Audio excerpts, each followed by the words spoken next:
وَلَقَدْ يَسَّرْنَا الْقُرْآنَ لِلذِّكْرِ فَهَلْ مِن مُّدَّكِرٍ۔ آج انشاءاللہ تعالی ہم سورۃ النساء کی آیت نمبر 51 سے لے کر 54 تک پڑھتے ہیں اور اس کو سمجھنے کی کوشش کرتے ہیں۔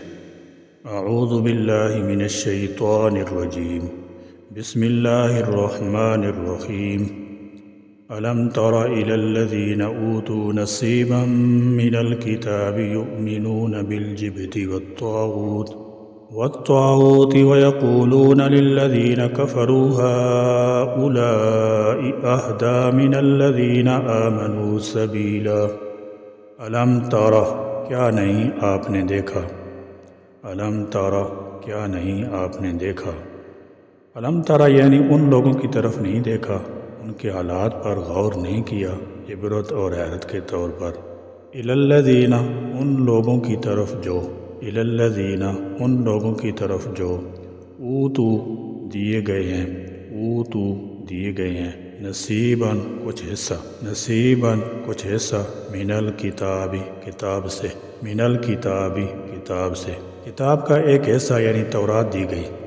یؤمنون وہ ایمان لاتے ہیں، یؤمنون وہ ایمان لاتے ہیں، بالجبتی سات بتوں کے، بالجبتی سات بتوں کے۔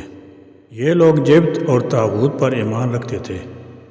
جبت کا لفظ پورے قرآن پاک میں صرف ایک اسی جگہ استعمال ہوا ہے، البتہ طاغوت کا لفظ مختلف صورتوں میں 7 مرتبہ آیا ہے۔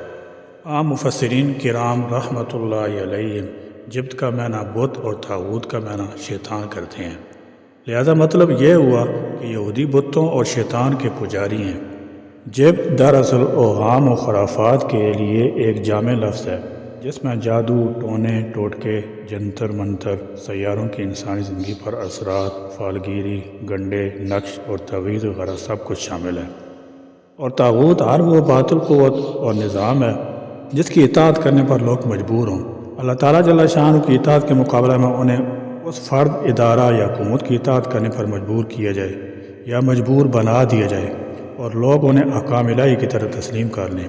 یہ گاؤں کے چودھری بھی ہو سکتے ہیں، جیلی، پیر و مشائخ بھی ہو سکتے ہیں، سوشلزم یا جمہوریت کی طرح باطل نظام بھی، اور فرعون و نمرود کی طرح سرکش بادشاہ بھی، والطاغوتی اور سرکش شیطان کے، والطاغوتی اور سرکش شیطان کے، ویقولون اور وہ کہتے ہیں، ویقولون اور وہ کہتے ہیں، للذین ان لوگوں کے لیے جنہوں نے، للذین ان لوگوں کے لیے جنہوں نے کفروا کفر کیا، کفروا کفر کیا، ہؤلاء یہی لوگ، ہؤلاء یہی لوگ، اہدیٰ زیادہ ہدایت والے ہیں، اہدیٰ زیادہ ہدایت والے ہیں، من الذین ان لوگوں میں سے جو، من الذین ان لوگوں میں سے جو آمنوا ایمان لائے، آمنوا ایمان لائے، سبیلا راستے کے لحاظ سے، سبیلا راستے کے لحاظ سے۔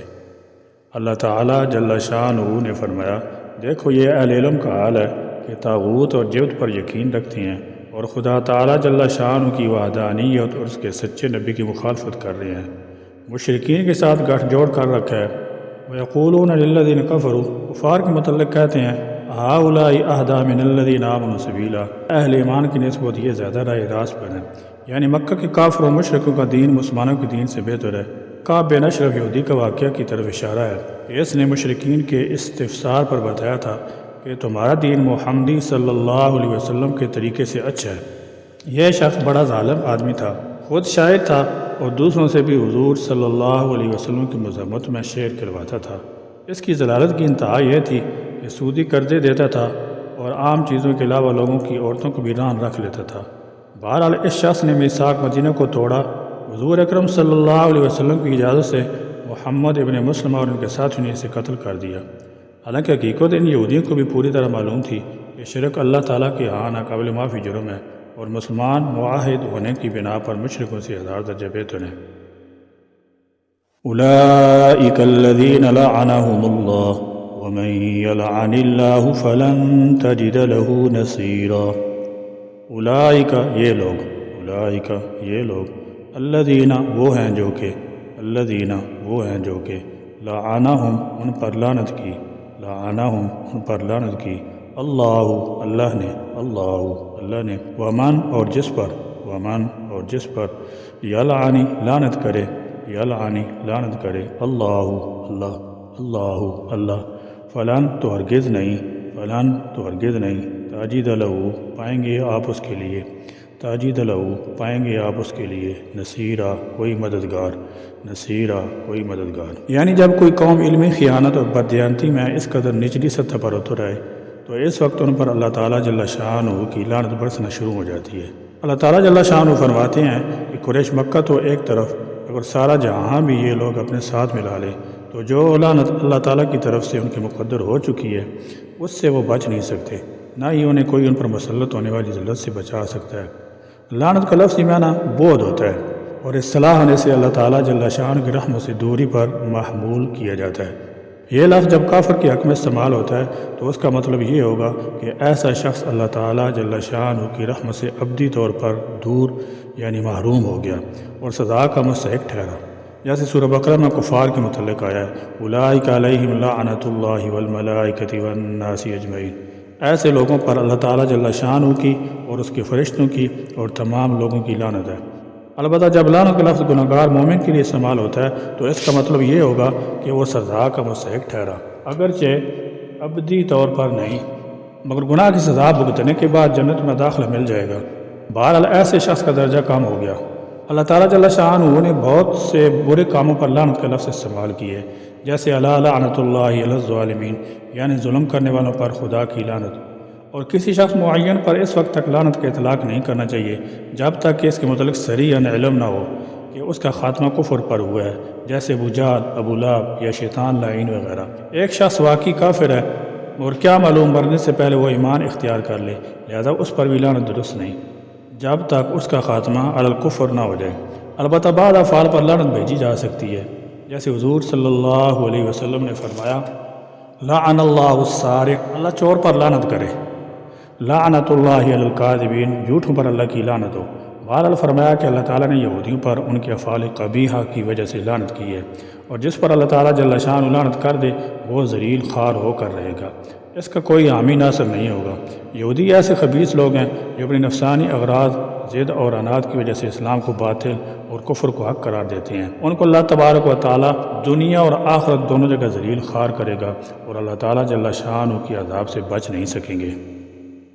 ام لهم نصیب من الملک فإذا لا یؤتون الناس نقیرا، ہم کیا لہم ان کے لیے نصیب کچھ حصہ، نصیب کچھ حصہ، من الملکی بادشاہی سے، فیضان تب تو فیضان حرف جزا ہے، اصل میں یہ لفظ ایزان ہے، وقف کی صورت میں نون کو الف سے بدل لیا گیا ہے۔ لا یؤتون نہیں وہ دیں گے، لا یؤتون نہیں وہ دیں گے، الناس لوگوں کو نقیرہ تل برابر، نقیر دراصل اس باریک دھاگے کو کہتے ہیں جو کھجور کی گٹلی کے سوراخ پر ہوتا ہے، جس سے پودا پھوٹ کر نکلتا ہے۔ مقصد یہ کہ نقیر بہت معمولی چیز پر بولا جاتا ہے۔ اناج کے دانوں میں سے تل بھی ایک بہت چھوٹا سا دانہ ہوتا ہے، اس لیے اس کا ترجمہ تل کر دیا گیا ہے۔ بعض اوقات چھوٹی چیز کو رائی کے دانے سے بھی تشبیہ دی جاتی ہے۔ اس آیت میں اللہ تعالیٰ جل شانہ نے یہودی کے متعلق فرمایا ام لہم نصیب من الملک، کیا ان کا خدا کی خدائی میں کچھ حصہ ہے؟ کیا انہیں یہ اختیار حاصل ہے کہ حق کو باطل اور باطل کو حق قرار دے دیں؟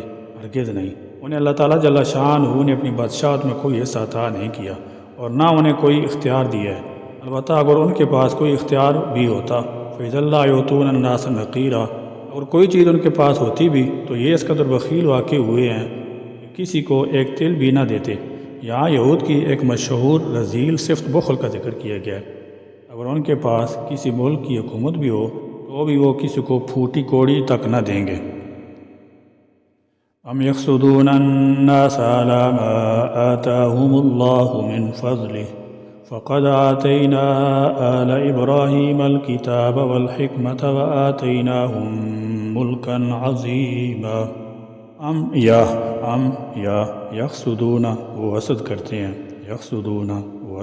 ہیں الناس لوگوں سے علامہ اس پر جو آتاہم اللہ نے ان کو دیا، آتاہم اللہ، اللہ نے ان کو دیا، من فضلہ، اپنے فضل سے، من فضلہ، اپنے فضل سے، فقد آتینا، پس تحقیق ہم نے دی، فقد آتینا، پس تحقیق ہم نے دی، آل ابراہیم، آل ابراہیم کو، آل ابراہیم، آل ابراہیم کو، الکتاب، کتاب، الکتاب، کتاب، والحکمت، اور حکمت، والحکمت، اور حکمت، وآتیناہم، اور ہم نے دی ان کو، وآتیناہم، اور ہم نے دی ان کو، ملکن، بادشاہی، ملکن، بادشاہی۔ آل ابراہیم سے مراد سیدنا ابراہیم علیہ السلام سے لے کر رسول اللہ صلی اللہ تعالی علیہ وسلم تک سب پیغمبر ہیں، اور کتاب اللہ کا علم و حکمت انہی انبیاء کے پاس رہا، اور بہت بڑی بادشاہی بھی، جیسے سیدنا یوسف، سیدنا داؤد، سیدنا سلیمان علیہ السلام وغیرہ سب بادشاہ بھی تھے اور نبی بھی۔ اور اس لفظ کا دوسرا مطلب یہ ہے کہ تمام اقوام عالم پر ہمیشہ آل ابراہیم ہی کا قائدانہ اقتدار رہا ہے، اگرچہ آپ کے زمانے میں یہ اقتدار یہود سے مسلمانوں کی طرف منتقل ہو گیا، تاہم آل ابراہیم ہی میں رہا۔ عظیمہ، بہت بڑی، عظیمہ، بہت بڑی۔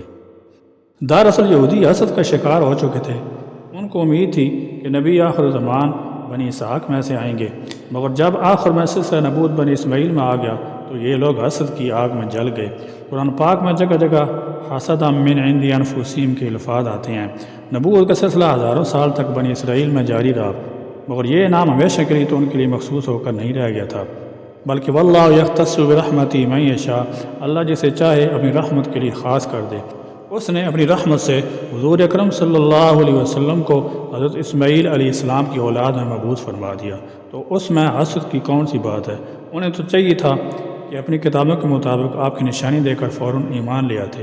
یہ لوگ صاحب علم اور اہل کتاب تھے، ان کو انکار نہیں کرنا چاہیے تھا، مگر یہ حسد کی وجہ سے انکار کر گئے۔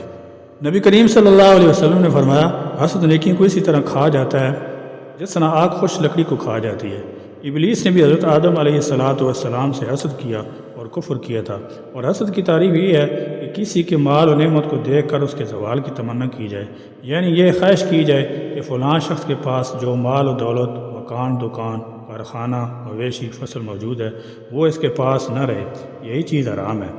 البتہ کسی دوسری شخص کی نعمت دیکھ کر اگر کوئی شخص خواہش کرے کہ اسی بھی ایسی چیز اللہ تعالیٰ عطا کر دے تو یہ جائز ہے، اسے غبطہ یعنی رشک کہتے ہیں۔ حضور اکرم صلی اللہ علیہ وسلم کا ارشاد گرامی ہے، لا تحاسدوا، لوگوں ایک دوسرے کے ساتھ حسد نہ کیے کرو۔ اکثریت ایسی لوگوں کی ہے جو کسی کا مال، خوبی، حسن علم، نیکی یا مال و دولت دے کر اسے زوال کی تمنا کرتے ہیں، یہی حسد ہے اور حرام ہے۔ یا اللہ کریم اپنے حبیب محمد رسول اللہ صلی اللہ علیہ وسلم کے واسطہ اور توفیل سے اہل اسلام کو جو عزت و شوکت، حکومت و سلطنت عطا فرمائی تھی، اس کو یا اللہ رہتی دنیا تک قائم رکھنا، اور ہم کو اسلام کا سچا اتباع نصیب فرمانا، اور اپنے رسول پاک صلی اللہ علیہ وسلم کا سچا اور پکا امتی بن کر زندہ رہنا اور اسی پر مرنا نصیب فرمانا۔ اے اللہ، دشمنان دین جو ہمیشہ سے اسلام اور اہل اسلام کے دشمن رہے ہیں، ان سے ہماری حفاظت فرما۔ اے اللہ، حسد، بغض جیسی ناپاک خصلت سے ہمارے قلوب کو پاک فرما، اور ہم کو ظاہراً باطناً شریعت اسلامی کی پابندی کی دولت عطا فرما۔ اے اللہ، آپ نے جو اپنے فضل کرم سے ہم کو جو دین اسلام کی نعمت عطا فرمائی ہے، تو اس نعمت کی قدر کی توفیق بھی عطا فرما، اور ہم کو اپنے اور اپنے رسول پاک صلی اللہ علیہ وسلم کے احکامات پر چلنے کی توفیق عطا فرما۔ اے اللہ، اپنی ناراضگی کے ہر چھوٹے بڑے گناہوں سے ہم کو بچا لے، اور ان تمام باتوں سے جن پر تیرے رسول پاک صلی اللہ علیہ وسلم نے لعنت فرمائی ہے، ہم کو ان سے خصوصاً دور رکھیے اور کامل طور پر بچا لیجیے۔ ربنا تقبل منا انك انت السميع العليم وتب علينا انك انت التواب الرحيم وآخر دعوانا الحمد لله رب العالمين۔